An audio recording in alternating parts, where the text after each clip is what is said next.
الحمد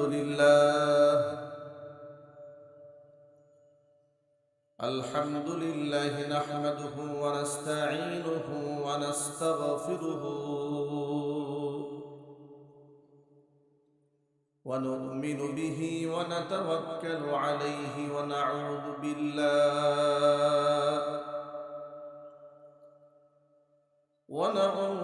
بالله من شرور أنفسنا ومن سيئات أعمالنا. من يهده الله فلا مضل له ومن يضلله فلا هادي له. ونشهد أن لا إله إلا الله وحده لا شريك له. ونشهد أن سيدنا ونبينا وحبيبنا وشفيعنا ومولانا محمدا عبده ورسوله الذي أرسله بالحق بشيرا ونذيرا وداعيا إلى الله بإذنه وسراجا منيرا. أما بعد فأعوذ بالله من الشيطان الرجيم. بسم الله الرحمن الرحيم. إن الله وملائكته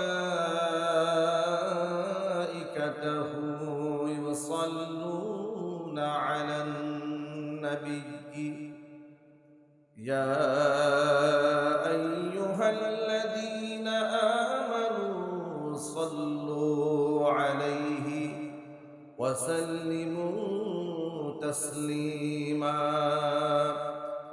اللهم صل على محمد وعلى آل محمد كما صليت على إبراهيم وعلى آل إبراهيم إنك حميد مجيد. اللهم بارك على محمد وعلى آل محمد كما باركت على إبراهيم وعلى آل إبراهيم إنك حميد مجيد.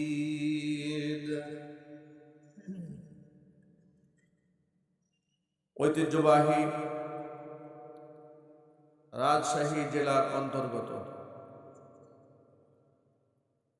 ধোপাপাড়া যুব সমাজের উদ্যোগে দ্বিতীয় বার্ষিক তাফসীর কোরআন মাহফিলের শেষ অধিবেশনের সম্মানিত সভাপতি জনাব মোহাম্মদ আলী বাবু সাহেব, বিশিষ্ট ব্যবসায়ী সমাজসেবক ধোপাপাড়া, আল্লাহ রাব্বুল আলামিন তার নেক হায়াত দারাজ করুন।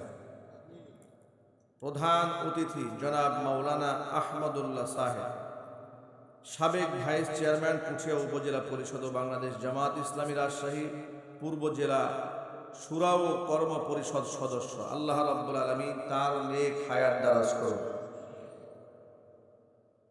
আমার আগে আপনাদের সামনে গুরুত্বপূর্ণ তাকরীর পেশ করেছেন, বয়ান করেছেন বন্ধুবর হযরত মাওলানা মুফতি মোহাম্মদ আমির হামজা নাটোরী সাহেব। আল্লাহ রাব্বুল আলামিন তার ইলমে আমলে বারাকা দান করুন, তার খিদমাতের ওয়াসাআতকে আল্লাহ রাব্বুল আলামিন বৃদ্ধি করে দিন। এছাড়াও আমন্ত্রিত বিশেষ অতিথিবৃন্দ, হাজরাত উলামায়ে কেরাম, মুরব্বিয়ান আযম, অত্র এলাকা এবং পার্শ্ববর্তী এলাকার বিভিন্ন প্রান্ত থেকে ছুটে আসা দিন দরদি, ইমানদার, পরহেজগার, মুত্তাকি মুসলিম ভাইয়েরা, পর্দার অন্তরালে অবস্থানরত আমাদের সকলের শ্রদ্ধাভাজন পর্দানিশীন মা এবং বোনেরা, মহান আল্লাহ রাব্বুল আলামিনের দরবারে আলী শানে লাখ কোটি শুকরিয়া আদায় করছি যে মহান মুনিব একটি প্রতিকূল পরিবেশকে আমাদের অনুকূলে এনে দিয়ে মুক্ত আকাশের নিচে প্রাণ খুলে কোরআন সুন্নাহ থেকে আলোচনা শোনার সুযোগ যে মহান রব করে দিলেন, সে রবের প্রতি আপনারা খুশি না বেজার? কম না বেশি? উচ্ছ্বসিত কণ্ঠে খুশি মনে মন প্রাণ উজাড় করে আল্লাহ পাকের শেখানো ভাষায় শুকরগুজার করছি, জবান ছেড়ে দিয়ে সকলে একযোগে বলছি আলহামদুলিল্লাহ। রব্বানা লাকাল হামদ হামদান কাসীরা তাইয়িবান মুবারাকান ফীহি।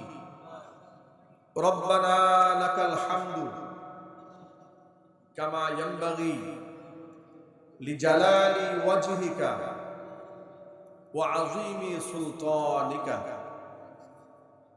আল্লাহ রাব্বুল আলামিন আজকের এই তাফসীর কোরআন মাহফিলকে কবুল করুন। ধোপাপাড়া যুব সমাজকে আল্লাহ রাব্বুল আলামিন ইসলামের জন্য কবুল করুন।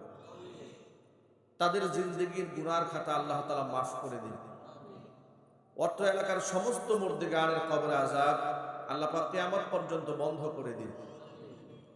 আজকের এই মাহফিলের ওসিলা করে আল্লাহ পাক আমাদের সকলকে পরিপূর্ণ হেদায়েত নসিব করুন। কোরআন সুন্নাহ থেকে বাস্তবতার নিরিখে বাস্তবধর্মী কথাবার্তা, গুরুত্বপূর্ণ ইম্পর্টেন্ট সাবজেক্ট যেগুলো জীবন চলার পথে হয়, সে সমস্ত বক্তব্যগুলো রবের পক্ষ থেকে ইখলাসের সাথে উপস্থাপন করার, শোনার, সেই অনুযায়ী আমল করার তৌফিক আল্লাহ পাক আমাদেরকে দান করুন। সুবহানাকা লা ইলমা লানা ইল্লা মা আল্লামতানা ইন্নাকা আনতাল আলিমুল হাকীম। রব্বি জিদনি ইলমা, রব্বি জিদনি ইলমা, রব্বি ইয়াসসির ওয়া লা তুআসসির ওয়া তাম্মিম আলাইনা বিল খাইর। সকলেই বলুন আল্লাহুম্মা আমিন। প্রিয় ভাইরা, কোরআনে কারীমের তাফসীর মাহফিলে আমরা খুব স্বাধীনভাবে আজকে আপনাদের সামনে বয়ান উপস্থাপন করতে বসেছি। ইতপূর্বে বিগত বছরগুলোতে কোরআনের ময়দানে বসলে এক অজানা, এক অদৃশ্য থাবা আমাদেরকে পিছন থেকে ধাওয়া করত। কোন জায়গায় প্রকাশ্যে, কোন জায়গায় অপ্রকাশ্যে আমাদেরকে বাধা হয়ে দাঁড়াতো। সামনে বিরাট বড় দেয়াল টেনে রেখে দিয়েছিল, যাতে করে কোরআনে কারীমের সব কথা মানুষের সামনে স্বাধীনভাবে উচ্চারিত না হয়। একটু যদি বলতে হবে কথা ঠিক কিনা? আচ্ছা, আপনারা বলুন, এই কোরআনের কোন আয়াতকে আল্লাহ অমূলক ভাবে নাযিল করেছেন? কোরআনের কোন আয়াত সমাজের মধ্যে সন্ত্রাসবাদকে উস্কে দেয়? কোরআনে কারীমের কোন আয়াত দেশদ্রোহিতাকে সাপোর্ট করে? কোরআনের কোন আয়াত কি নারী ধর্ষণ করতে উদ্বুদ্ধ করে? কোরআনে কারীমের কোন নীতিমালা বাংলাদেশে মানবাধিকার লঙ্ঘনের কথা বলে? কোরআন মাজিদের কোন বিধিবিধান অমুসলিমদের অধিকারকে হরণ করার কথা বলে? বরং কোরআন মাজিদ হচ্ছে আসমান থেকে নাযিলকৃত সেই কিতাব যা এতটা নির্ভেজাল, যার শুরুতেই আল্লাহ বলেছেন যালিকাল কিতাবু লা রাইবা ফীহি। এটা এমন একটা কিতাবের মধ্যে সন্দেহের কোনো অবকাশ নেই। এমন একটি কিতাব মুসলমানরা হাতে পেয়েছে, অথচ সেই কিতাব নিয়ামত মনে করে, যেহেতু 90 থেকে 92 থেকে 95% মুসলিম অধ্যুষিত এই দেশ, উচিত ছিল জাতীয় টেলিভিশনে সবগুলো চ্যানেলে বাধ্যতামূলকভাবে কোরআনে কারীমের বাণীগুলো প্রচার করা, ঠিক কিনা? সেটা না করে মিডিয়াগুলোকে লেলিয়ে দেওয়া হয়েছিল কোরআন বিকৃতির জন্য, আলেমদের মান এবং সম্মানকে হরণ করার জন্য। আলেমদেরকে মৌলবাদ, জঙ্গিবাদ, উগ্রবাদ, রাজাকার, আল বদর, আল শামস, এই শব্দগুলো মোটামুটি শুনতে শুনতে সমাজের বাচ্চারা মুখস্থ করে ফেলেছে। কথা বলতে হবে, ঠিক কিনা বলেন? নন ইস্যুকে ইস্যু বানিয়ে, ডেড ইস্যুকে, মৃত ইস্যুকে ইস্যু বানিয়ে কোরআনের বিরুদ্ধে তারা কথা বলত, এবং কোরআনের বিরুদ্ধে কথা বলার জন্য তারা লোক সেট করে রেখে দিয়েছিল, যেমন শাহরিয়ার কবির, মুনতাসির মামুন, রাশেদ খান মেনন, হাসানুল হক ইনন প্রমুখ। মাত্র কয়েকজনের নাম আপনাদের সামনে উপস্থাপন করেছি। এরকম বললে কয়েক দর্জন বলা যাবে। যাদের ভীষণ ভীষণ ছিল ইসলামকে ঠেকায় দেওয়া, অথচ পাগলের সুখ মনে মনে। ওরা ইতিহাস জানে না, বা জানলেও তারা না জানার ভান ধরে থাকে। ওরা জানে না এই এমন এক আলো, এটাকে নির্বাপিত করার জন্য ১৫০০ বছর আগে আবু জাহাল, উতবা, সাইবা যারা ওদের চেয়েও পাওয়ারফুল ছিল তারা ব্যর্থ হয়েছে। ফেরাউন ব্যর্থ হয়েছে, কোরআনের ফেরাউন ব্যর্থ হয়েছে ইসলামের আলো শেষ করে দিতে। নমরুদ ব্যর্থ হয়েছে আল্লাহর দ্বীন শেষ করতে। কারুন ব্যর্থ হয়েছে, যেখানে ইতিহাস বলে দ্বীনের আলো ধ্বংস করতে যারা এসেছে তারা ব্যর্থ হয়েছে। ওরা কোন সাহসে চেয়েছিল বাংলাদেশ থেকে ইসলাম মিটাই দেবে? কথা বলেন ঠিক কিনা বলেন? এদেরকে শিক্ষিত বলার কোনো গুঞ্জাইশ নাই, কোনো সুযোগ নাই। এগুলো হলো জাহিলের মুরাক্কাব।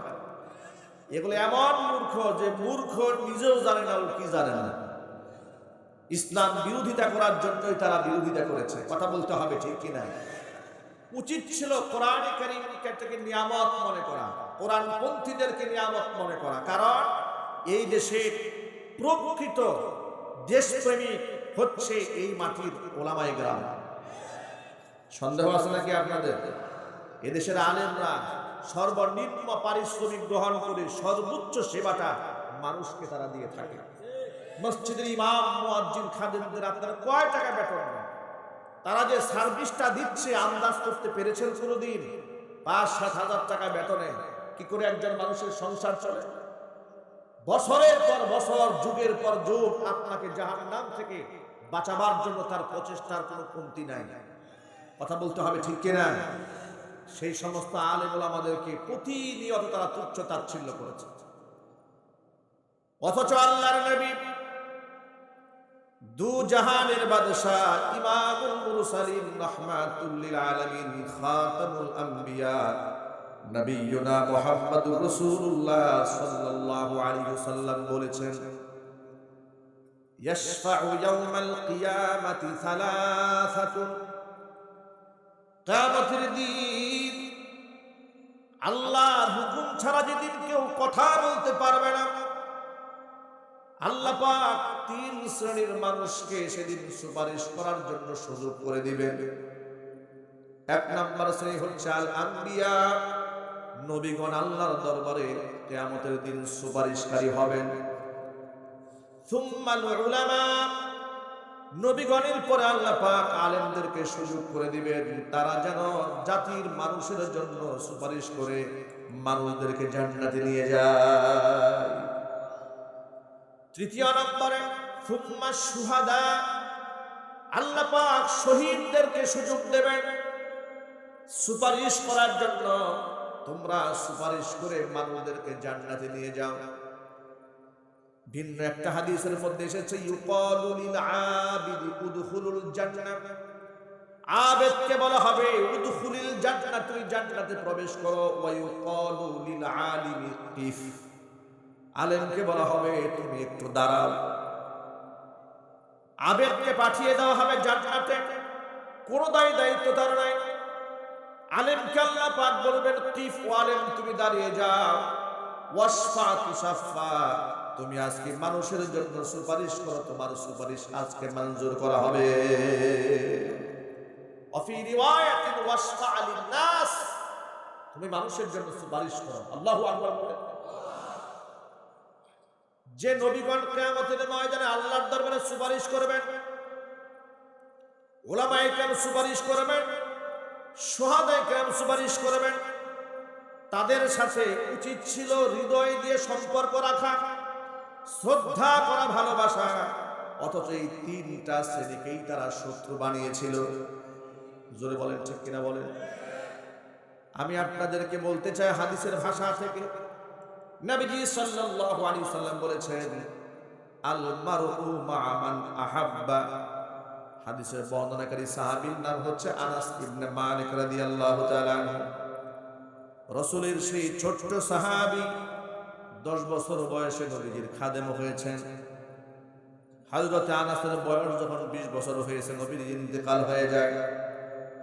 আনাস ইবনে মালিক বলেন খরাজনা মা'আন নবী সাল্লাল্লাহু আলাইহি ওয়াসাল্লাম মিনাল মাসজিদিন নাবাবী, নবীজির সাথে নামাজ পড়ে মসজিদ নববী থেকে বের হলাম। ফাজাআ রাজুলুন, এমন সময় এক ব্যক্তি এসেছে। ওয়াসাআলা, আল্লাহ রাসূলকে প্রশ্ন করে বলছেন, মাতা তাকুমুস সাআ ইয়া রাসূলুল্লাহ, ও আল্লাহ রাসূল কিয়ামত কবে কায়েম হবে বলেন। ফাসাকাতা, নবী চুপ হয়ে গেলেন, জবাব নাই। আবার জিজ্ঞেস করলেন, হে রাসূল আপনি বলুন কবে কিয়ামত কায়েম হবে। নবীজি আবার চুপ হয়ে গেলেন, কোনো জবাব দিলেন না। তৃতীয়বার আবার জিজ্ঞেস করলেন, মাতা তাকুমুস সাআ ইয়া রাসূলুল্লাহ, আল্লাহর নবী আপনি কিছুই বললেন না, কিয়ামত কবে কায়েম হবে। আপনাদের কাছে জানতে চাই, আপনারা বলেন তো কিয়ামত কবে কায়েম হবে এই খবরটা একমাত্র কার কাছে আছে? আল্লাহর নাম বলতে কষ্ট হচ্ছে ভাই? একটু জোর আওয়াজে মন প্রাণ উজাড় করে বলেন না আল্লাহ। কেন বললাম এই কথাটা শুনে? এরও একটা কারণ আছে। জোরে বলতে বলেছি, এর একটা কারণ আছে। বিগত জীবনে ওয়াজের প্যান্ডেলে জোর আওয়াজে আল্লাহু আকবার নারায়ে তাকবীর বললে মুসলমানের সন্তান মোদির পুতেরা স্টেজ থেকে বাধা দিত। কথা বলেন না? আমার অসংখ্য ওয়াজ রেকর্ড আছে, ভিডিও আছে, ইউটিউবের সার্চ দিয়ে দেখে নেবেন। আমি স্টেজে বসে আছি, মামুনুল হক স্টেজে আসবেন, এমন সময় লোকেরা আমার আলোচনায় ইমানি শক্তি যখন বৃদ্ধি পেয়েছে, মুসলমান নারায়ে তাকবীর আল্লাহু আকবার স্লোগান দিয়েছে। চেয়ারম্যান সাহেব নরসিংদীতে পিছন থেকে দাঁড়ায় বলতেছে, কেউ স্লোগান দেবে না, মুসলমানের বাচ্চা আল্লাহু আকবার বলতে দেয় নাই। পরবর্তীতে পুরো মাহফিল জুড়েই শ্রোতারা আল্লাহু আকবার স্লোগান দিয়েছে। আমি সিলেটের এক মাহফিলে প্রতিবাদ জানিয়ে বলেছিলাম, এরপর থেকে কোন মুসলমানের সন্তান যদি মাহফিলে আল্লাহু আকবার জোর আওয়াজে বলতে বাধা দেয়, তাকে লাথি মেরে স্টেজ থেকে নামাই দেবে। বিপ্লব বড়ুয়া নামক এক কুলাঙ্গার পুলিশের দায়িত্ব পালন করে বলেছিল আল্লাহু আকবার হচ্ছে নিষিদ্ধ দলের স্লোগান। আমি আমার ভাষায় বলেছিলাম, যে লোকটি বলেছে নিষিদ্ধ দলের স্লোগান আল্লাহু আকবার, নিশ্চয়ই তার জন্ম হয়েছে নিষিদ্ধ পল্লীতে। তা না হলে আল্লাহু আকবার স্লোগান নিষিদ্ধ দলের স্লোগান তারা বলে কি করে? ঠিক কিনা বলে? যুবকেরা, এই জন্য আল্লাহর নামটা খুব মহব্বতের সাথে স্বাধীনভাবে নেবেন, কারণ এই বিজয় আল্লাহ আমাদের দ্বারা চাচ্ছে।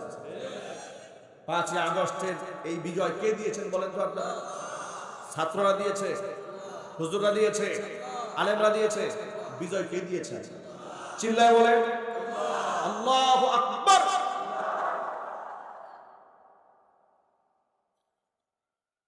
আমার প্রিয় যুবক ভাইরা, 5টা জ্ঞান এমন আছে আল্লাহ ছাড়া তথ্যগুলো আর কারো কাছে নাই। কোরআন বলেছে, ইন্নাল্লাহা ইনদাহু ইলমুস সাআ ওয়া ইউনাজ্জিলুল গায়থা ওয়া ইয়ালামু মা ফিল আরহাম ওয়া মা তাদরি নাফসুম মাযা তাকসিবু গাদা ওয়া মা তাদরি নাফসুম বিআইয়ি আরদিন তামুত ইন্নাল্লাহা আলীমুন খাবীর। আল্লাহ পাক বলেন, 5টি জ্ঞান একমাত্র আমি আল্লাহর কাছে সংরক্ষিত আছে। আমি আল্লাহ ছাড়া লা ইয়ালামুহু নাবিয়্যুন মুরসালুন, পরিচিত কোন নবী রাসূল এই কথা জানেন না। ওয়ালা মালাকুন মুকাররাবুন, নৈকট্যপ্রাপ্ত কোন ফেরেশতারও তার ইলম নাই। সেই 5টা জিনিস কি শোনেন? ইন্নাল্লাহা ইনদাহু ইলমুস সাআ, কিয়ামতের জ্ঞান একমাত্র আমি আল্লাহর কাছে আছে। কবে কিয়ামত হবে দুনিয়ার কোন নবী রাসূল তো জানেনই না, এমনকি আমার নৈকট্য প্রাপ্ত ফেরেশতা জিবরাইল, মিকাইল, ইসরাফিল, হযরত আজরাইল তারাও জানেন না। একমাত্র কে জানে? একমাত্র কে জানে?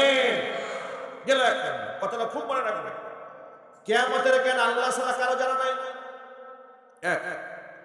2 নম্বর হচ্ছে ওয়া ইউনাজ্জিলুল গায়থা, মেঘমালা কোথায় বৃষ্টি বর্ষণ করবে তার খবর আবহাওয়া অধিদপ্তরে থাকে না। থাকে না কি? আবহাওয়া অধিদপ্তর থেকে বলা হয় যে 26 তারিখ সারাদিন বৃষ্টি হবে, সারা রাত বৃষ্টি হবে, বৃষ্টি হওয়ার সম্ভাবনা আছে, ঠিক কিনা বলেন?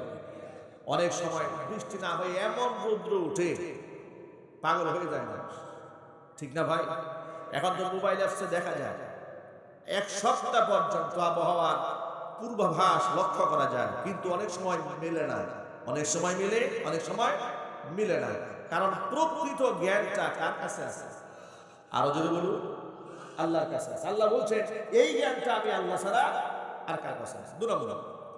3 নম্বর হলো ওয়ায়ালামু মা ফিল আরহাম, মাতৃগর্ভে যে সন্তান থাকে ওটা ছেলে হবে না মেয়ে হবে, শিক্ষিত হবে না পাগল হবে, সুস্থ হবে না অসুস্থ হবে, জিন্দা হবে না মুর্দা হবে, ওই জ্ঞান একমাত্র আমি আল্লাহ ছাড়া আর কারো কাছে নাই। আছে নাকি? কয় নাম্বার গেল? 3 নাম্বার। 4 নাম্বার হলো ওয়ামা তাদরি নাফসুম মাযা তাকসিবু গাদা, পৃথিবীর কোন মানুষ জানে না আগামীকাল সে কি করবে। যদি আগামীকাল সম্পর্কে, আগামীকাল তো দূরের কথা, আজকের এই রাতের শেষ মুহূর্তটা কি হবে, আজ থেকে আর মাত্র 1 মিনিট পরে কি হবে, এ সম্পর্কে আমাদের কারো কোনো ইলম নাই। আছে? আরো জোরে বলো।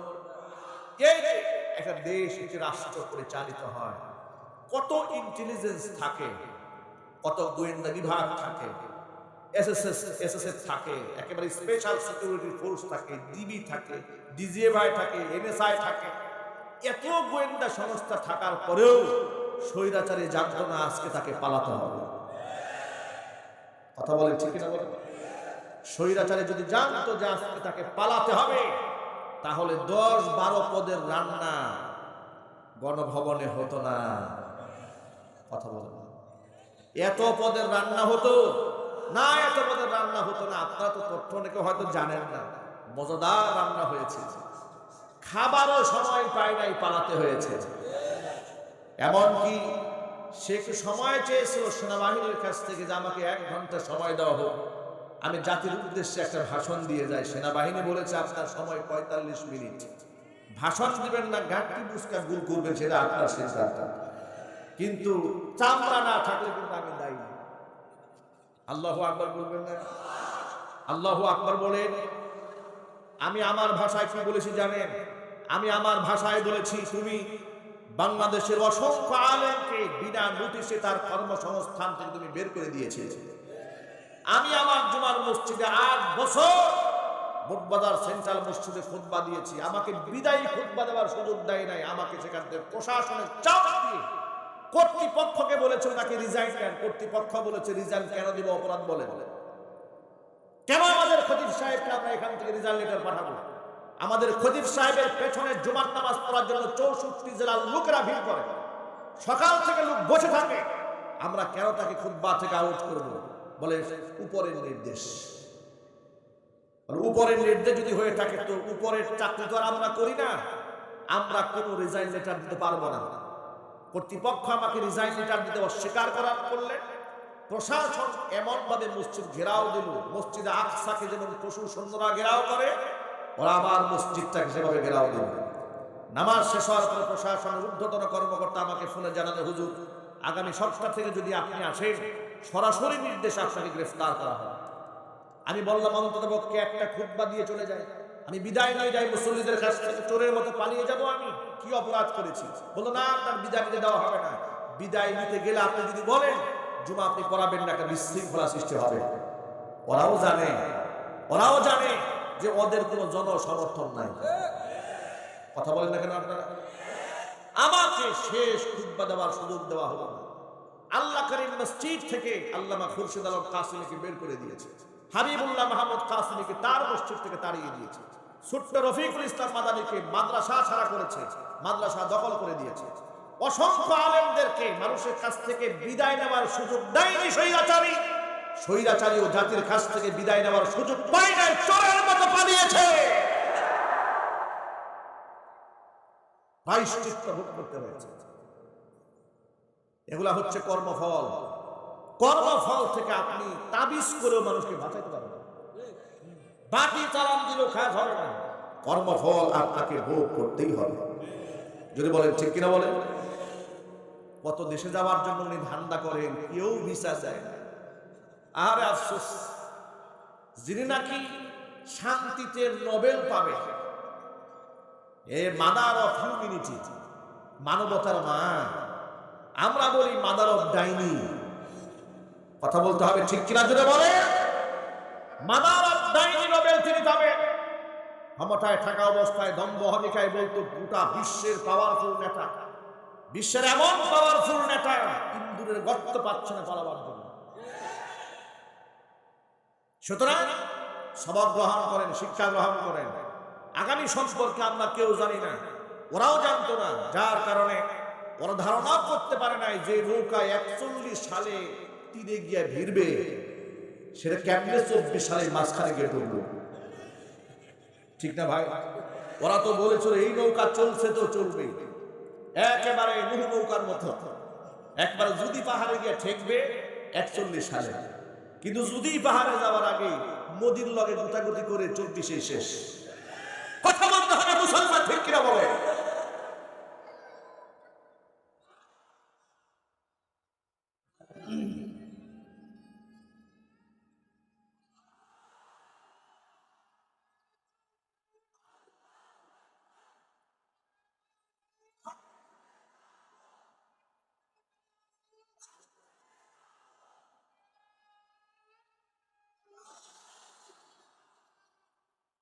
এই কথাটা, এই যে আমার ভাই স্লোগানে বলেছেন আল কোরআনের আলো সংসদে জ্বালা, এই কথাটা কি আপনারা বিগত জীবনে স্বাধীনভাবে বলতে পেরেছেন? কুমিল্লাটা আমার মনে আছে, কত বছর আগে সে কথা মনে নাই, কিন্তু ঘটনা কুমিল্লা লালমাইতে ঘটেছে। আমি খুতবা দিচ্ছি, বক্তৃতা করছি, এমন সময় মাঝখান থেকে এক লোক দিয়েছে স্লোগান, সেই জাতের স্লোগান। এক সময় বলেছে ভারতের দালালেরা হুঁশিয়ার সাবধান। এই বেচারা যে ভারতের দালালেরা হুঁশিয়ার সাবধান বলেছে, একটু পরে পুলিশ স্টেজে ভরে গেছে। এসব আমাকে বলে হুজুর বয়ান শেষ করে দোয়া করেন, ওয়াজ আর হবে না। কেন? বলেছে ভারতের দালালেরা হুঁশিয়ার সাবধান। আমি বললাম না শ্রোতায় বলেছে আমার দোষ কি? না হয় সে বলেছে ভারতের দালালেরা হুঁশিয়ার সাবধান, তো ভারতের দালাল তো সে বলেছে, কিন্তু নাম তো সে বলে নাই। আপনাদের গায়ে লাগলো কেন? কথা বলছে কিনা বলেন। বাটি চালান দিয়েছে চোর ধরার জন্য, বাটি তো ওই দিকে যাবে চোর যেদিকে, ঠিক না ভাই? আমার প্রিয় বন্ধুগণ, আল্লাহ পাক যেন এই কথাকে কবুল করেন। আল কোরআনের আলো ঘরে ঘরে জ্বালো, আল কোরআনের আলো সংসদে জ্বালো। সংসদ পর্যন্ত কোরআন যাওয়ার দরকার আছে না নাই? পক্ষে আছেন কারা কারা? দু হাত দেখতে চাই। আল্লাহ তুমি প্রতিটা হাতকে ইসলামের কর্মী বানায় দাও, ইসলামের সৈনিক বানায় দাও। আমার প্রিয় যুবক ভাইরা, মূল কথায় ফিরে আসি। আগামী সম্পর্কে, মুস্তাকবাল সম্পর্কে, ফিউচার সম্পর্কে আমরা কেউ অবগত নই। যদি স্বৈরাচারী অবগত থাকতো তাহলে এতগুলো আইটেমের রান্না হতো না, ঠিক কিনা বলেন? স্বৈরাচারী বলেছে আমার তো চাওয়া পাওয়া বলতে কিছু নাই, এত বড় আল্লাহর ওলি আপনারা তারাই দিলেন, কাজটা কিছু হইল। কত বড় ত্যাগী, কত বড় ত্যাগী আল্লাহর বান্দি বলে আমার তো চাওয়া পাওয়ার কিচ্ছু নাই, তো আপনার চাওয়া পাওয়া থাকবে নাকি? দেশটাকে তো ফতুর করে ফেলছেন আপনি, আর কি চাওয়া পাওয়া লাগবে আপনার? অসংখ্য মানুষকে খুন করেও কি কলিজা ঠান্ডা হয় না আপনার? কথা বলতে হবে তো, ঠিক কিনা বলেন? আপনার চাওয়া পাওয়ার হবে নাকি? আপনি যাকে চেয়েছেন তাকে হত্যা করেছেন, যাকে চেয়েছেন তাকে গুম করেছেন, যাকে চেয়েছেন তাকে খুন করেছেন।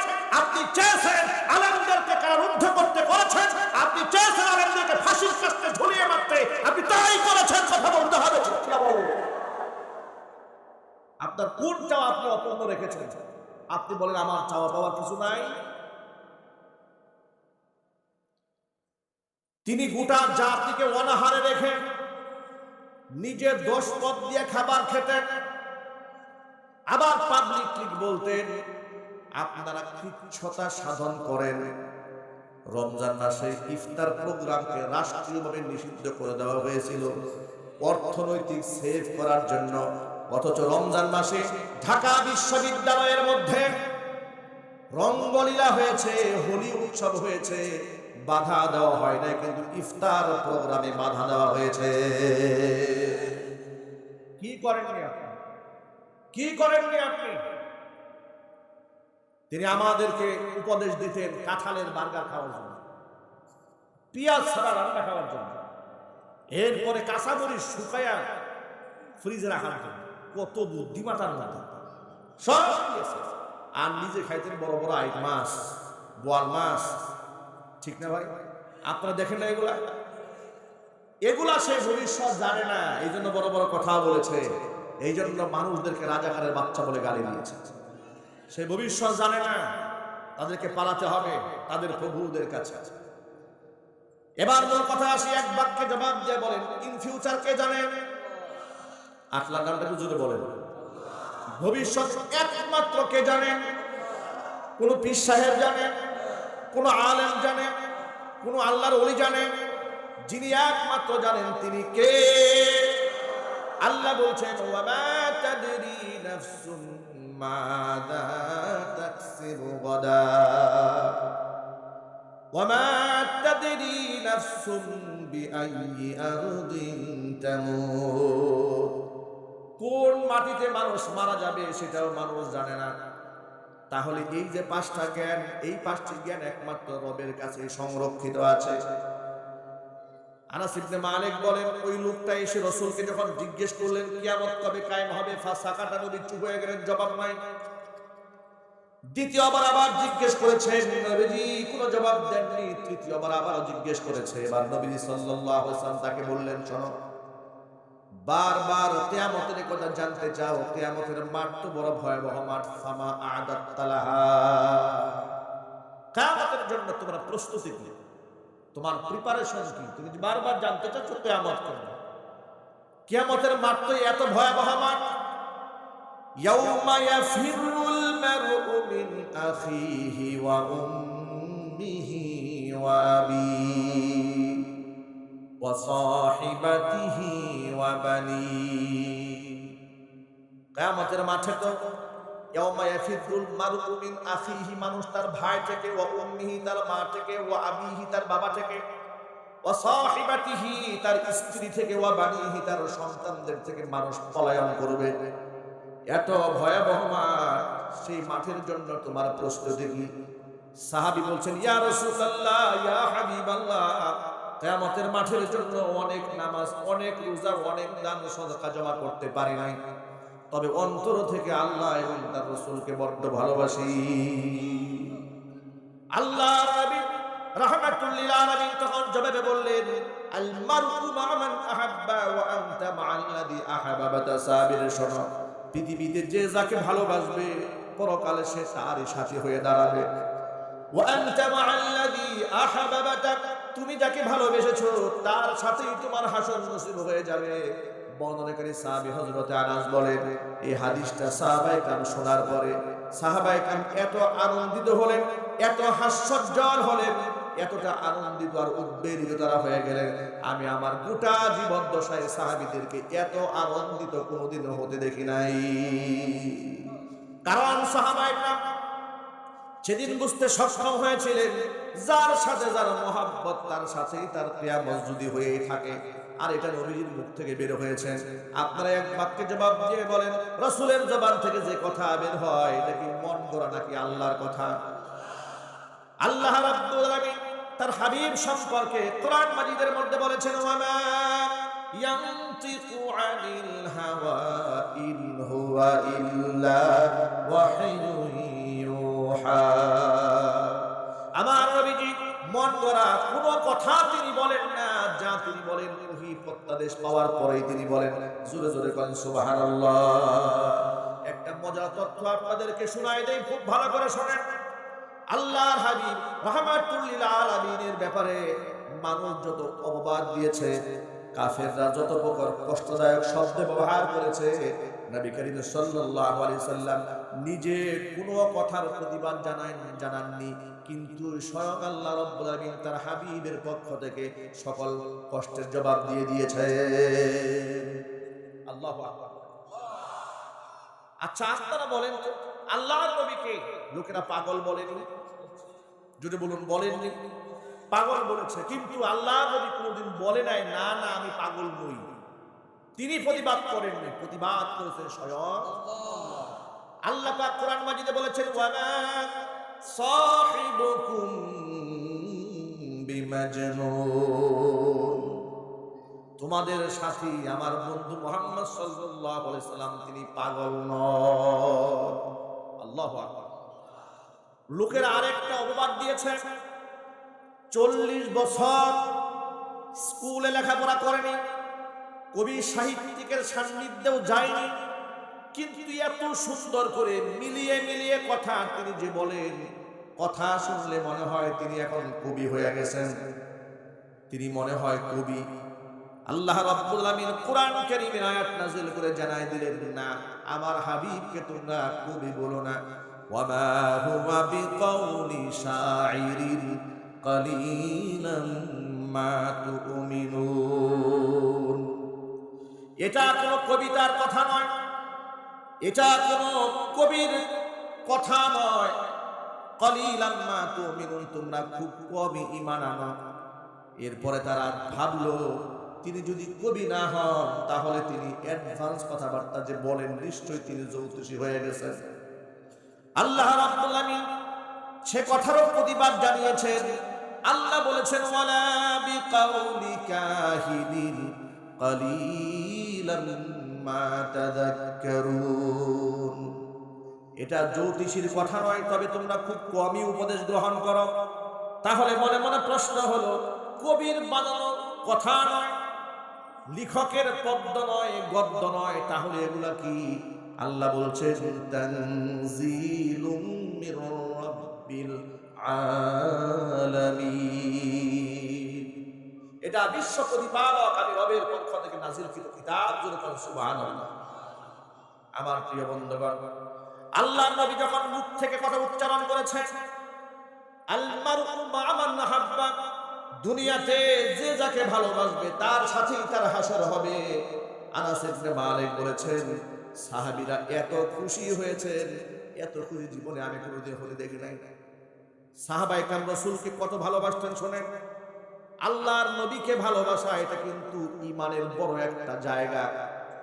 আমার জীবনের চেয়ে আমার জান, আমার মাল, আমার ইজ্জত, আমার সম্ভ্রম, আমার সব কিছুর ঊর্ধ্বে যদি আমি আমার নবীজিকে মহব্বত করতে না পারি, নবীজি সাল্লাল্লাহু আলাইহি সাল্লাম বলেছেন আমি ঈমানদার হতে পারবো না। আল্লাহর নবীর ভাষায় আল্লাহর হাবিব বলেন লা ইউমিনু আহাদুকুম হাত্তা আকুনা আহাব্বা ইলাইহি মিন ওয়ালিদিহি ওয়া ওয়ালাদিহি ওয়ান নাসি আজমাইন, ততক্ষণ পর্যন্ত তোমরা ঈমানদার হতে পারবে না যতক্ষণ না পর্যন্ত আমি তোমার কাছে তোমার সম্পদ, তোমার সন্তান, তোমার সব কিছুর চাইতে প্রিয় না হব, ততক্ষণ পর্যন্ত তোমরা ঈমানদার হতে পারবে না। যদি আমি আমার রাসূলকে মুহাব্বতি না করি, ভালোই যদি না বাসি, নবীজির সুপারিশ কপালে জুটবে না, নবীজির শাফাত আমাদের জন্য আসবে না। আমি আমার উপস্থিত ভাইদেরকে বলতে চাই, নবীজির মুহাব্বত অন্তরে রাখার দরকার আছে না নাই? আরো জোরে বলেন আছে না নাই? আর সেই মুহাব্বতটা মন করা হলে হবে না, সাহাবায়ে কেরামের কাছ থেকে শিখে নিতে হবে। সাহাবীদের মধ্যে একজন সাহাবীর নাম ছিল হযরত সাওয়াদ রাদিয়াল্লাহু তাআলা আনহু। বদর যুদ্ধের 313 জনের কাফেলা নবী করিম সাল্লাল্লাহু আলাইহি ওয়াসাল্লাম যখন তীরের আগা দিয়ে সোজা করছিলেন, সাহাবীদের সংখ্যা মাত্র 313 জন নিরস্ত্র, হাতে গোনা 4-5টা তলোয়ার আছে, কিন্তু যুদ্ধ করার জন্য তেমন কোনো সরঞ্জাম সাথে নাই। যাদের সাথে মোকাবেলা হবে ওরা 1000 সশস্ত্র। এই নিরস্ত্র 313 জনের কাফেলা কাতার যখন নবীজি বন্দী করছিলেন, এমন সময় একজন সাহাবীর নাম সাওয়াদ রাদিয়াল্লাহু তাআলা আনহু, তিনি কাতার ছেড়ে অ্যাডভান্স হয়ে সামনে চলে এসেছিলেন। নবীজি সাল্লাল্লাহু আলাইহি সাল্লাম হাতের মধ্যে থাকা তীরের আগা দিয়ে তার পেটের মধ্যে গুতা মেরে বললেন, সাওয়াদ সামনে আসছো কেন, পিছনে যাও। সাহাবী পিছনে চলে গেলেন। পিছনে চলে গিয়া বললেন, ইয়া রাসূলুল্লাহ, আপনি তো আমার পেটের মধ্যে গুতা মেরেছেন, আমি বড় কষ্ট পেয়েছি। আর কোরআনের আইন হচ্ছে ওয়াল জুরুহা কিসাস, কোরআনে কারিমে তো আইন আছে। আচ্ছা, আল্লাহর কোরআনের আইন যদি সমাজে বাস্তবায়িত হয় তাহলে এই সমাজে আর বৈষম্য থাকবে? সকলে জুড়ে বলেন। এই যে বৈষম্য বিরোধী আন্দোলন হয়েছে, গণবিপ্লব হয়েছে, জাগরণ সৃষ্টি হয়েছে, কারণ শহীদাচারীর আমলে তারা সব কিছুর মধ্যে বৈষম্য করেছে, আলেমদের সাথে বৈষম্য করেছে, নারী পুরুষের মাঝে বৈষম্য করেছে। কথা বলতে হবে, ঠিক কিনা জুড়ে বলেন। নিজের দলের লোকেরা খুন করলেও পার পেয়ে গেছে, অপর দলের লোকেরা খুন না করলেও ফাঁসির আসামি হয়ে গেছে। এই বৈষম্য করে নাই?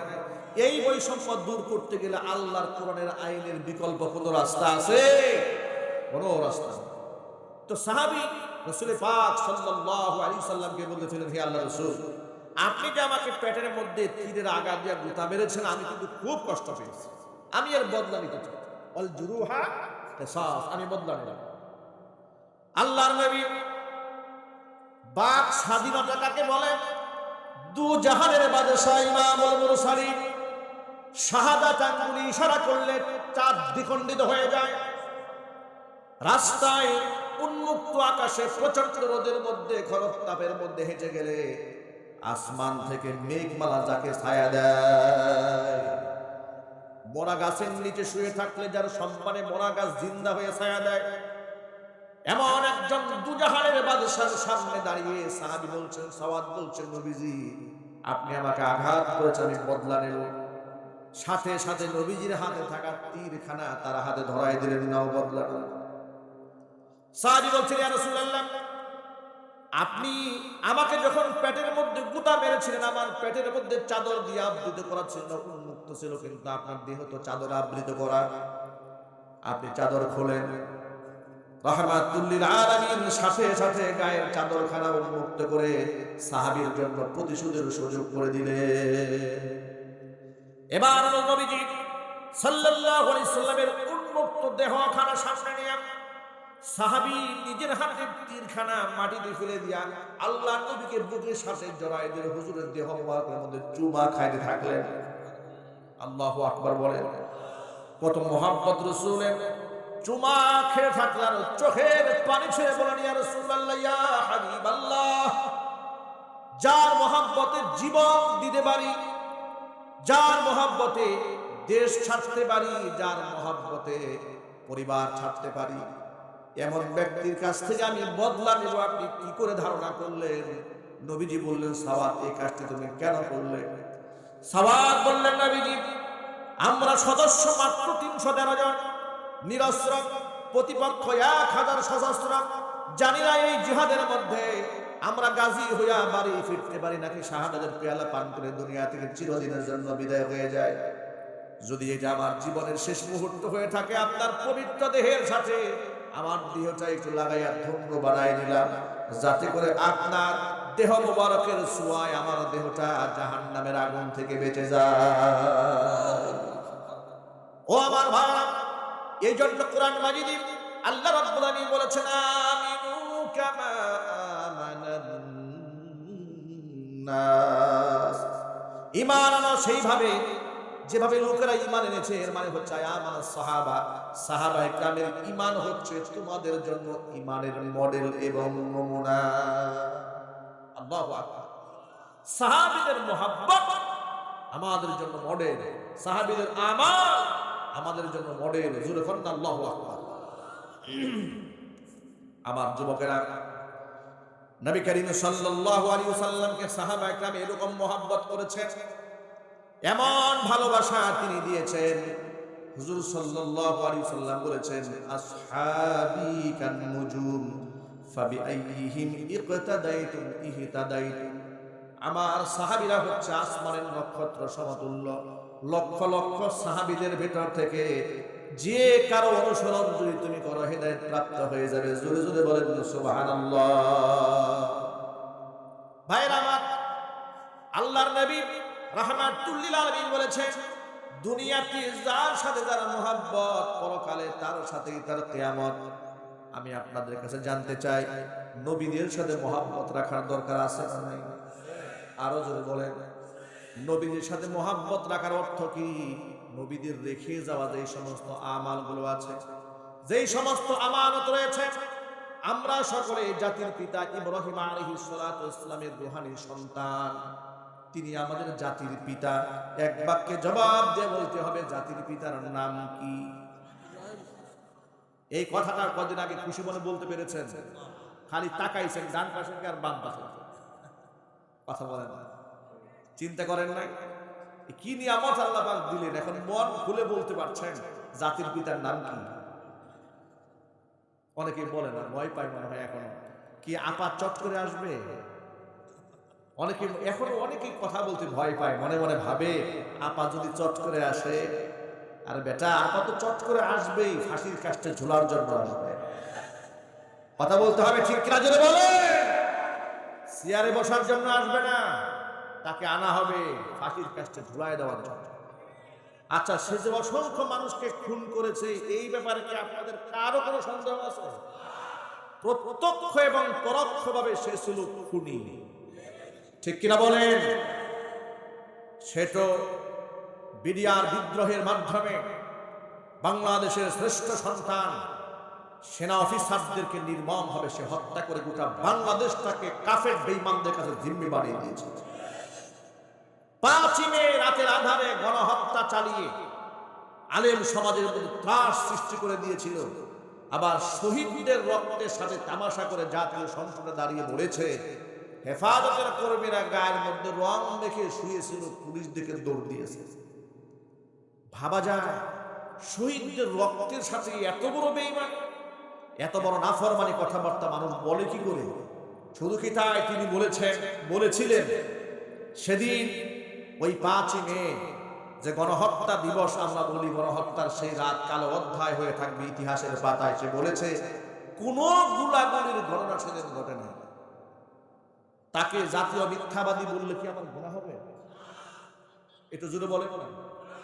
তাকে যদি আমি জাতীয় মিথ্যাবাদী বলি ভুল হবে?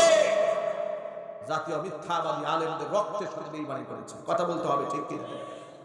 অসংখ্য আলেমগুলো আমাদেরকে নির্মমভাবে হত্যা করেছে, গুম করেছে, খুন করেছে। আমি আমাকে দিয়ে বলি, 2013 সালে মাহফিল মঞ্চ থেকে নামিয়ে সরাসরি থানার গারদে ঢুকিয়েছে। ওসি সাহেবকে বলেছে কি অপরাধ আমাকে নিয়ে আসে? তিনি বললেন, হুজুর কিচ্ছু বলতে পারবেন না, সব উপরের নির্দেশ।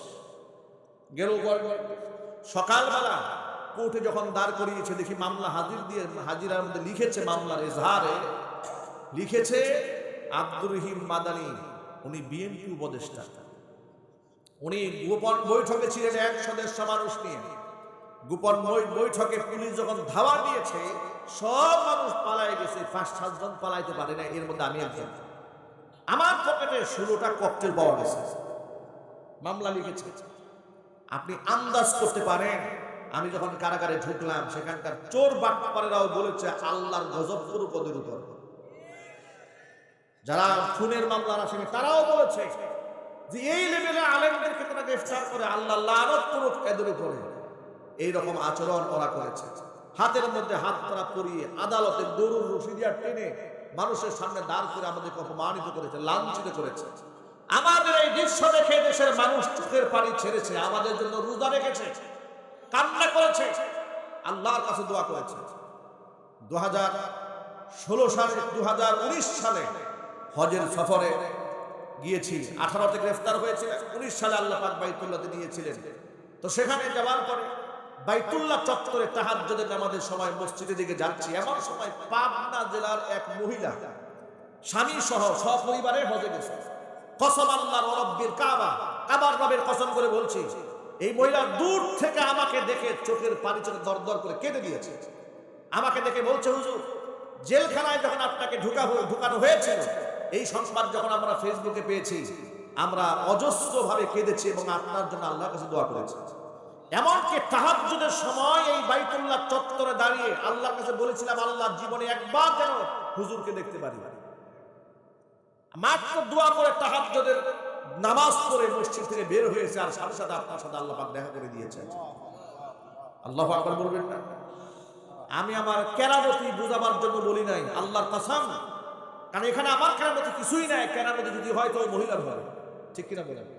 সে তো আল্লাহর কাছে দোয়া করেছে, আল্লাহ তার দোয়াকে মঞ্জুর করে নিয়েছে। তাহলে আলেমদের জন্য দোয়া করেছে তৃণমূল থেকে গোটা পৃথিবীর অজস্র মানুষ আলেমদের জন্য কেঁদেছে, চোখের পানি ফেলেছে, রমজান মাসের মতো রোজা রেখেছে, নফল রোজা রেখেছে আলেমদের জন্য। আর আলেমদেরকে যারা জাতির সামনে ভিলেন বানিয়েছে, দুশ্চরিত্র বানাবার চেষ্টা করেছে, জঙ্গি বানাবার নাটক সাজিয়েছে, আজকে ওদেরকে ধরে যখন জেলখানায় পুরে দিয়েছে, ওদেরকে যখন রশি দিয়া বেঁধে বেঁধে আদালতে হাজির করা হয়, জনগণ এদের জন্য দোয়া না করে জুতা এবং স্যান্ডেল দিয়ে উপহার পাঠায়। কথা বলতে হবে যুবকেরা, ঠিক কিনা জুড়ে বলে? আপনাদেরকে এক বাক্যে জবাব দিতে হবে, এদেশের আলেমরা কি জঙ্গি প্রতিষ্ঠায় কাজ করেছে, সন্ত্রাসবাদ করেছে, চাঁদাবাজি করেছে? তাহলে জঙ্গি তকমাটা আলেমদেরকে ওরা লাগিয়েছে। কথা বলেন ঠিক কিনা বলে? আজকে যেই জঙ্গি তকমায় তারা আলেমদেরকে নির্যাতন করেছে, সেই জঙ্গি মামলায় নিজেরা আজকে চিরদিনের জন্য নিষিদ্ধ হয়ে গেছে। ওমাকারু ওমাকারাল্লাহ আল্লাহু খায়রুল মাকিরিন। ওরা চক্রান্ত করে, আল্লাহ পাক চক্রান্তের উত্তম জবাবদানকারী। আল্লাহ কোরআনে বলেছেন ইন্নাহুম ইয়াকিদুনা কায়দা ওয়া আকিদু কায়দা। ওরা চক্রান্ত করে, ওরা নিজেরা চক্রান্ত আছে, কৌশল করে, কিন্তু ওরা জানে না আমার মতো সুকুশলী পৃথিবীতে আর নাই। যে গর্ত ওরা করেছিল আলেমদেরকে ডুবায় মারার জন্য, সেই গর্ত ওরা নিজেরা করেছে। যে ট্রাইব্যুনাল তৈরি করেছে আল্লামা সাঈদী রাহিমাহুল্লাহর মতো আল্লাহর ওলিদেরকে মিথ্যা মামলা দিয়ে ফাঁসির কাস্টে ঝুলায় মারার জন্য, সেই ট্রাইব্যুনালে শেখ হাসিনার বিরুদ্ধে আদালতে মামলা হয়েছে, সেখান থেকে গ্রেফতারি পরোয়ানা জারি হয়েছে। ইনশাআল্লাহ ওই ট্রাইব্যুনালে তার তৈরিকৃত আইনে ওর ফাঁসি হবে। এই খুনির ফাঁসি হোক, এটা আপনারা কি চান? কারা কারা চান? আমি দোয়া দেখতে চাই।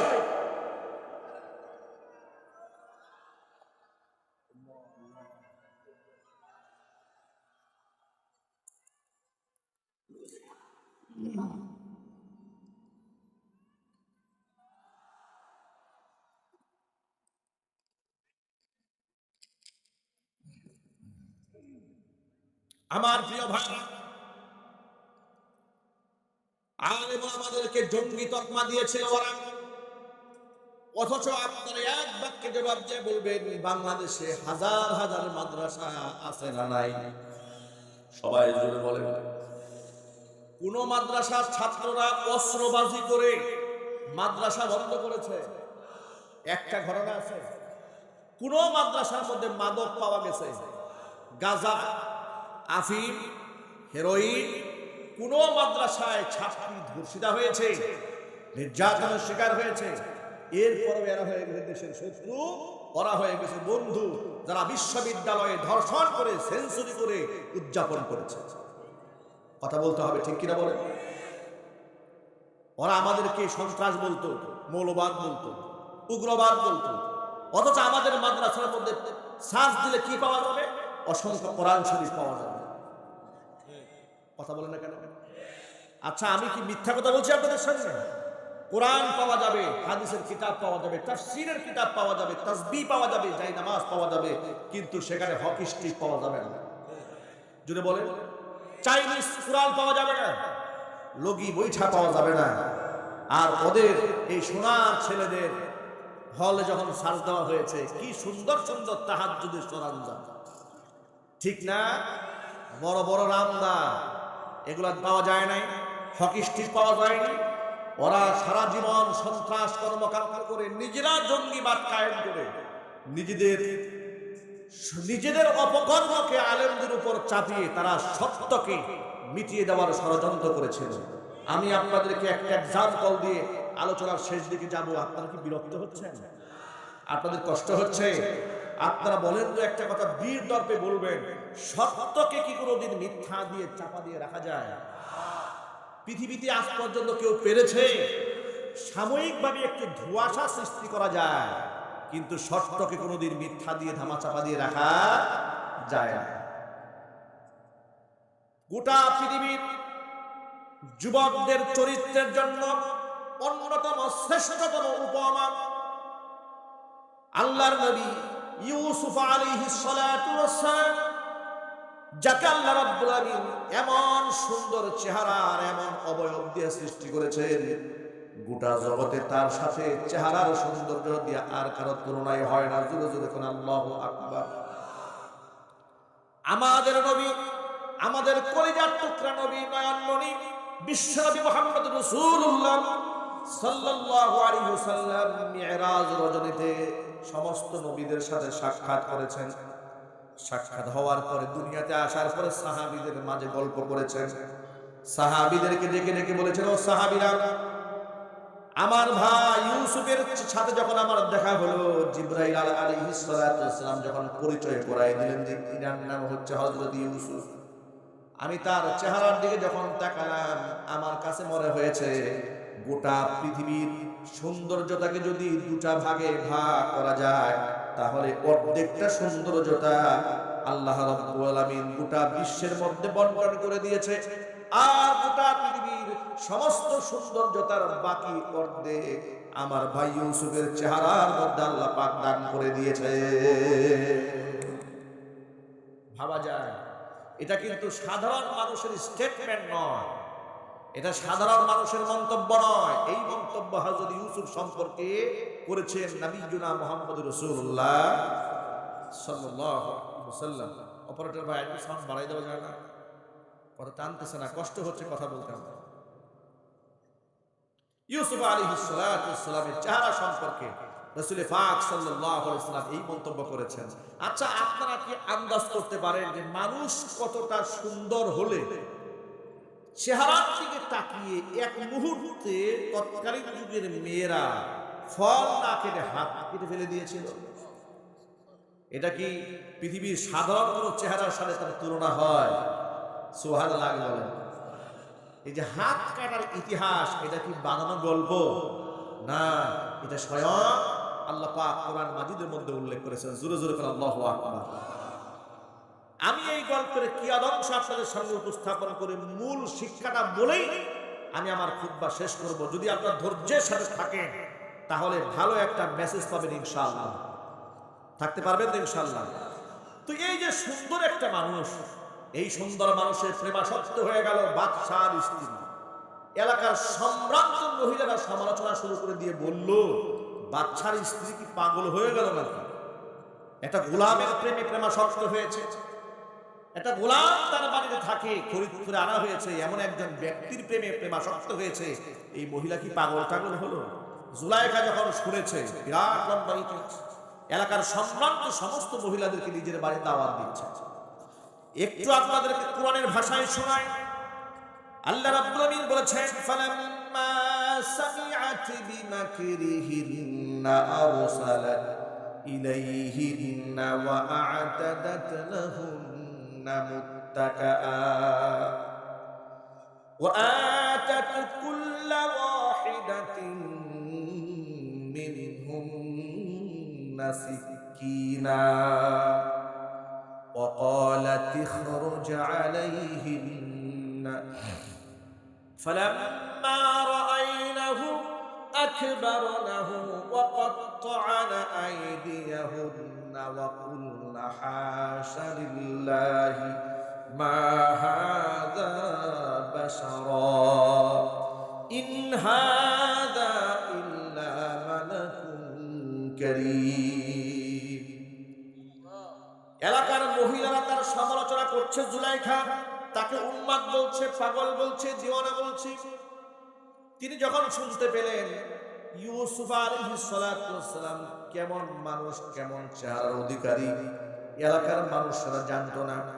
তাদেরকে বুঝায় দেওয়ার জন্য নিজের বাড়িতে দাওয়াত দিল। কোরআন বলছে, ফালাম্মা সামিআত বিমাকরিহিন্না, এদের চক্রান্ত সম্পর্কে জুলাইখা যখন শুনেছে, আরসালাত ইলাইহিন্না, মহিলাদেরকে দাওয়াত দিয়েছে, ওয়া আ'তাদাত লাহুন্না মুত্তাকা, একে সকলে সিরিয়ালে এরকম ট্যাগ লাগায় বসতে পারে সে বসার ব্যবস্থা করেছে। ওয়া আতাত কুল্লা ওয়াহিদাতিন মিনহুন্না সিকিনা, আমন্ত্রিত আগত প্রত্যেকটা মহিলা মেহমানের হাতে জুলাইখা একটা করে ছুরি ধরিয়ে দিয়েছে, আর ফল দিয়েছে খাওয়ার জন্য। মহিলারা ফল কেটে কেটে খাচ্ছে, এটা তৎকালীন যুগের নিজাম ছিল, এটা কালচার ছিল। ফল কেটে খাচ্ছে ঠিক এই মুহূর্তে ইউসুফ আলাইহিস সালাতু ওয়াসসালামকে জুলাইখা বলল, ক্বালাত ইখরুজ আলাইহিন্না, ইউসুফ তুমি এই দরজা দিয়ে ঢুকবে, ওই দরজা দিয়ে বের হয়ে যাবে।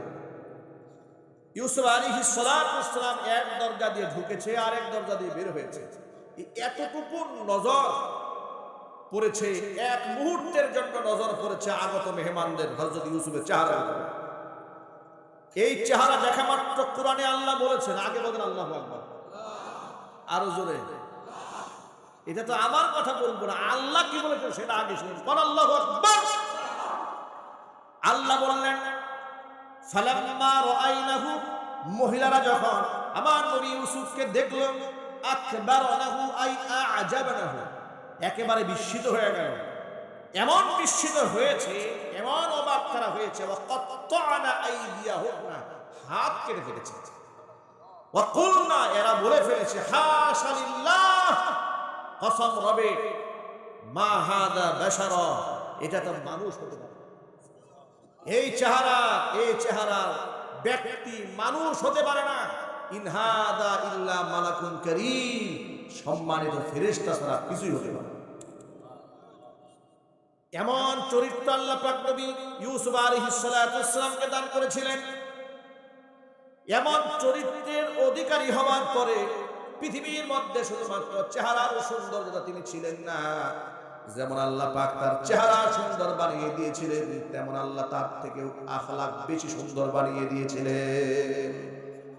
তার আখলাক সম্পর্কে আল্লাহ বলছেন, ওয়ারাওয়াদাতহু আল্লাতী হুয়া ফি বাইতিহা, যে ঘরের মধ্যে তিনি থাকতেন সেই ঘরের মহিলা তাকে উদ্বুদ্ধ করেছে, ফুসলিয়েছে আন নাফসিহি, তার নিজের ব্যাপারে। ওয়া গাল্লাকাতিল আবওয়াবা ওয়া ক্বালাত হাইতা লাক, দরজাগুলো করে কৌশলে 7টা দরজা বন্ধ করে তালা ঝুলিয়ে দিয়ে তাকে অন্দরমহলে ডেকে নিয়েছে।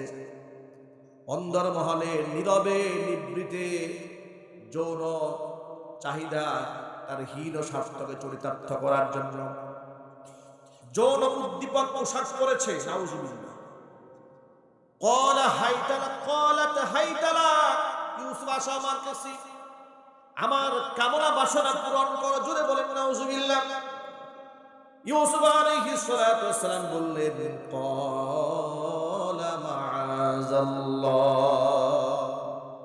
আমি আল্লাহর কাছে পানাহ চাচ্ছি, আমি আল্লাহর কাছে আশ্রয় চাচ্ছি। যুবকেরা, দরজা বন্ধ, জানালা বন্ধ, কেউ দেখবে না। জুলাইখাও বলছে, কে জানবে তুমি যে এত ভয় পাচ্ছ। এই জায়গায় একটা যুবক এই কথা বলবে যে আমি আল্লাহর কাছে আশ্রয় চাই, ছোটখাটো ঈমান হলে নাকি? কথা বলেন, ছোটখাটো ঈমান হলে? আল্লাহু আকবার বলেন। তিনি বলেন, আমি আল্লাহর কাছে আশ্রয় প্রার্থনা করছি। ইন্নাহু রাব্বি আহসানা মাসওয়ায়া, তিনি আমার রব, তিনি আমার সুন্দর থাকা খাওয়ার বন্দোবস্ত করে দিয়েছেন। ইন্নাহু লা ইউফলিহুজ জালিমুন, আমি ছিলাম কুয়ার ভেতরে, আমার ভাইয়েরা আমাকে কুয়ার মধ্যে ফেলে হত্যা করতে চেয়েছিল। যিনি আমাকে কুয়ার ভেতর থেকে সিংহাসনে নিয়ে আসলেন, বাদশার ঘরের থেকে খেয়ে বড় হওয়ার সুযোগ করে দিলেন, আর যদি এই নিয়ামতের শুকরিয়া আদায় না করে আমি জিনা ব্যভিচারের মধ্যে লিপ্ত হয়ে যাই, আমি তো জালেম হয়ে যাব। আর জালেম কোনোদিন সফল কাম হতে পারে না। সুবহানাল্লাহ। জালেম কোনোদিন সফল কাম হতে পারে না। এরপর আল্লাহ বলছেন, ওয়ালাকাদ হাম্মাত বিহি ওয়া হাম্মা বিহা লাউলা আরআ বুরহানা রাব্বিহি, জুলাইখা তো তার সাথে অপকর্ম করার একেবারে চূড়ান্ত সিদ্ধান্ত নিয়েই ফেলেছে। ওয়া হাম্মা বিহা, ইউসুফও তার অপকর্মে সাড়া দিয়ে ফেলতো। লাউলা আরআ বুরহানা রাব্বিহি, যদি তার রব আমি আল্লাহর নিদর্শন সে দেখতে না পেত। ইউসুফ আলাইহিস সালাতু ওয়াস সালামের চোখের সামনে আল্লাহ রাব্বুল আলামিন তার পিতার চেহারা ভাসিয়ে দিয়েছিলেন। জোরে কোন আল্লাহু আকবার। কোন বর্ণনার মধ্যে এসেছে আল্লাহ পাকের বিধান, লা তাকরাবুজ জিনা ইন্নাহু কানা ফাহিশা ওয়া সাআ সাবিলা, এই আয়াতকে, এই নির্দেশকে আল্লাহ পাক তার নবীর সামনে ভাসিয়ে দিয়েছেন। সুবহানাল্লাহ। তিনি তার আহ্বানকে প্রত্যাখ্যান করলেন। আল্লাহ পাক বলছেন, কাযালিকা লিনাসরিফা আনহু সুআ ওয়াল ফাহশা, এমনই ব্যবস্থা গ্রহণ করেছিলাম তার কাছ থেকে এই সমস্ত অশ্লীলতাকে দূর করে দেওয়ার জন্য। ইন্নাহু মিন ইবাদিনাল মুখলাসিন, তিনি আমার মুখলেস বান্দাদের অন্তর্ভুক্ত ছিলেন। নিজের চরিত্রকে রক্ষা করার জন্য তিনি আল্লাহর উপর তাওয়াক্কুল করে তালাবদ্ধ দরজার দিকে দৌড় দিয়েছেন। এক বাক্যে জবাব দিয়ে বলেন, এখান থেকে হেফাজত করার একমাত্র মালিককে। আরো জোরে বলুন, মালিককে। তালাবদ্ধ দরজার দিকে যখন তিনি দৌড় দিয়েছেন, আল্লাহর তাওয়াক্কুল করে পেছনে পেছনে জুলাইখাও দৌড় দিয়েছে। কোরআনে কারীমের ভাষায় আল্লাহ বলছে, ওয়াসতাবাকাল বাব, উভয়ে দৌড় দিয়েছে দরজার দিকে। নবী ইউসুফ যখন তালাবদ্ধ দরজার সামনে এসেছে, আল্লাহ পাকের কুদরতে এক একটা দরজা তাৎক্ষণিকভাবে আল্লাহ রাব্বুল আলামিন তার সামনে উন্মুক্ত করে দিয়েছেন। এইভাবে একটি দুটি নয়, ৭টি দরজা আল্লাহ পাক নবীর জন্য উন্মুক্ত করে দিলেন। দরজা সবগুলো যখন খুলে গেছে, একবারে শেষ দরজা থেকে যখন তিনি বের হয়ে যাবেন, কোরআনে কারীম বলছে, ওয়া আলফায়া সাইয়্যিদাহা লাদাল বাব, দরজা খুলেই দেখতে পেল জুলাইখার সামনে দাঁড়ায় আছে। আর জুলাইখা ইউসুফ আলাইহিস সালাতু ওয়াস সালামের জামা পিছন দিক থেকে টান দিয়ে ছিঁড়ে ফেলেছে, আটকায় দেওয়া। এখন কি একটা পরিস্থিতি বলেন আপনার। স্বামী সামনে দাঁড়ায় আছে, দরজা খুলে একে হাঁপাচ্ছে দুইজন, ইউসুফ হাঁপাচ্ছে, জুলাইখা হাঁপাচ্ছে।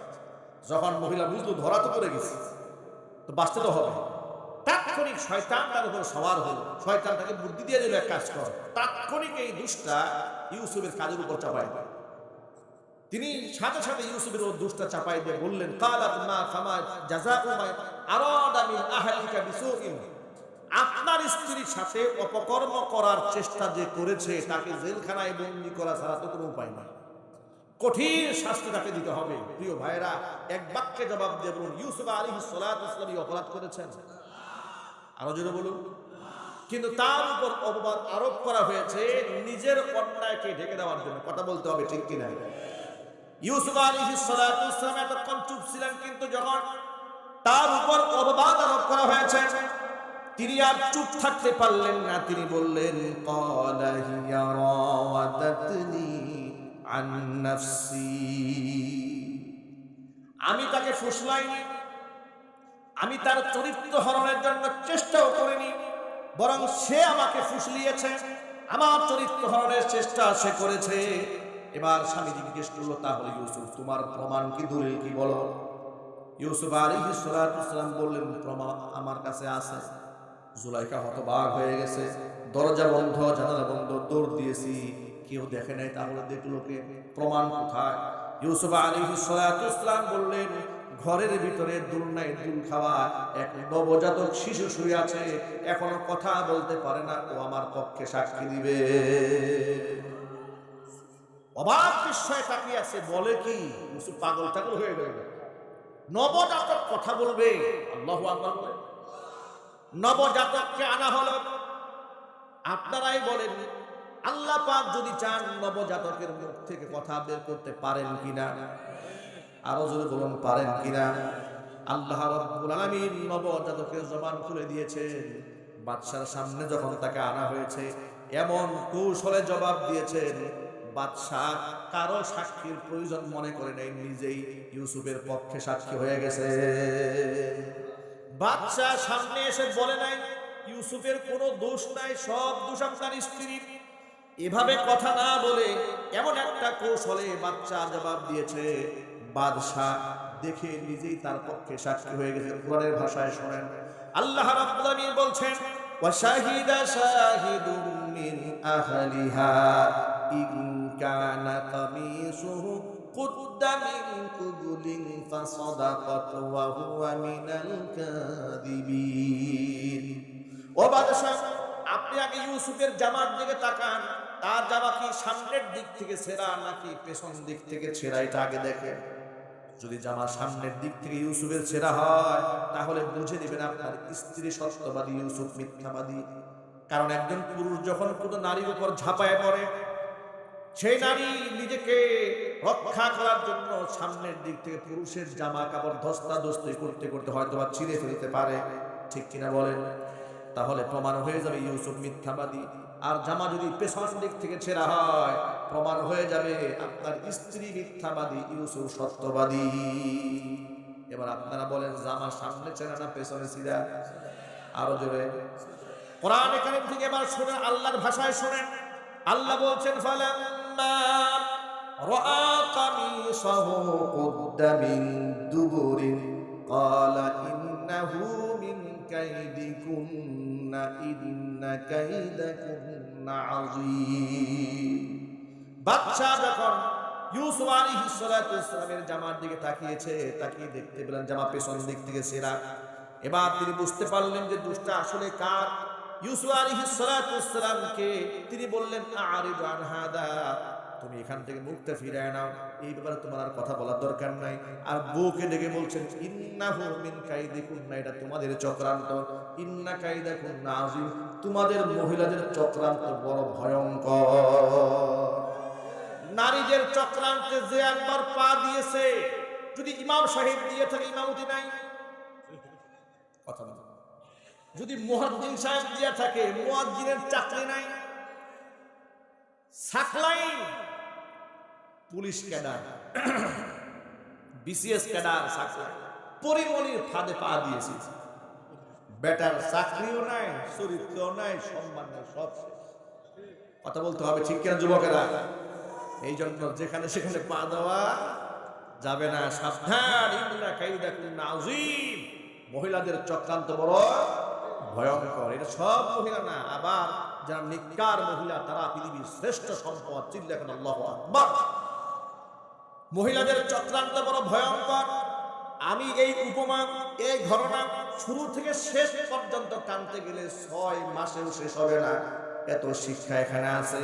আমি লম্বা একটা ঘটনার সার সংক্ষেপ মাঝখান থেকে আপনাদের সামনে উপস্থাপন করেছি, একটা মেসেজ দেওয়ার জন্য। সত্যকে কোনোদিন মিথ্যা দিয়া ধামাচাপা দিয়ে রাখা যায় না, ঠিক কিনা যদি বলেন? আচ্ছা, নিরপরাধ ইউসুফ আলাইহিস সালাতু ওয়াস সালামের উপরে অপবাদের মিথ্যা বুঝা চাপিয়ে দেওয়ার চক্রান্ত সিদ্ধান্ত জুলাইখার যে শয়তানের ওয়াসওয়াসায় পড়ে নিয়েছিল, সেই শয়তান বোধহয় মারা গেছে। আছে বাংলাদেশে নাই, আছে না নাই?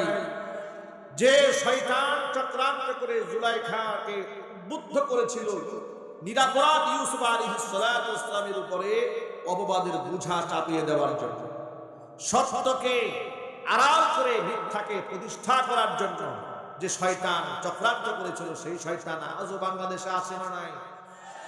ওই শয়তান স্বৈরাচারী সরকারের উপর ভর দিয়ে জঙ্গিবাদের তকমা নিজেদের অপকর্ম আলেমদের উপর চাপিয়ে দেওয়ার চেষ্টা করেছে।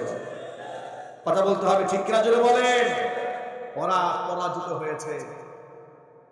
বর্তমান সরকার ছাত্রলীগকে জঙ্গি সংগঠন হিসেবে নিষিদ্ধ করেছে। আবার আবেদন আসছে যে আওয়ামী লীগকে নিষিদ্ধ করে দেওয়া যায় কিনা রাষ্ট্রীয়ভাবে। আমি বলবো এই দেশে আইন করে লাভটা কি? গোটা জনগণ তো এদেরকে 16 বছর আগেই তালাক দিয়েছে। কথা বলতে হবে ঠিক কিনা জোরে বলেন? 16 বছর আগে তালাক দিয়েছে বিদায় তো তারা পালায় গেছে, ওকে নিষিদ্ধ করার দরকার থাকে। পচা জিনিসটি তো আলোচনায় দরকার নাই।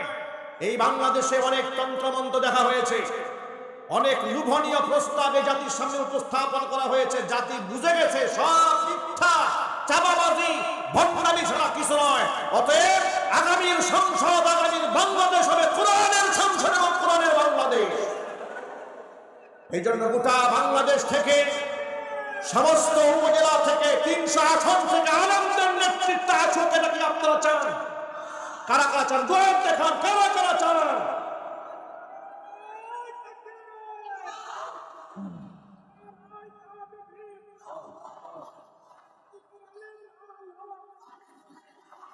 সংসদে ঢাল ঢাল, আল কোরআনে ঢাল ঢাল, ইসলামের শত্রু ঢাল, হুঁশিয়ার সাবধান, নারায়ে তাকবীর।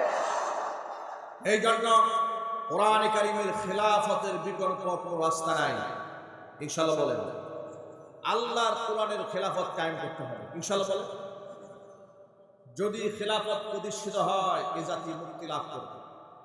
এছাড়া মুক্তির কোনো লাভ নাই। চেয়ার পরিবর্তিত হবে, এক চোর যাবে আরেক চোর আসবে, ছোট চোর যাবে বড় চোর আসবে, ছোট ডাকাত যাবে বড় ডাকাত আসবে, ছোট সন্ত্রাস যাবে বড় সন্ত্রাস আসবে। আর সমস্ত সন্ত্রাসী কর্মকাণ্ড বন্ধ হয়ে যাবে কোরআন যদি প্রতিষ্ঠিত হয়ে যায়। ঠিক কিনা বলেন?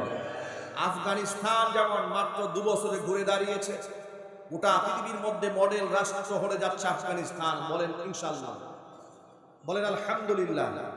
আল্লাহ যেন আফগানের মতো বাংলাদেশকেও কবুল করে নেন, জোরে করে আমিন।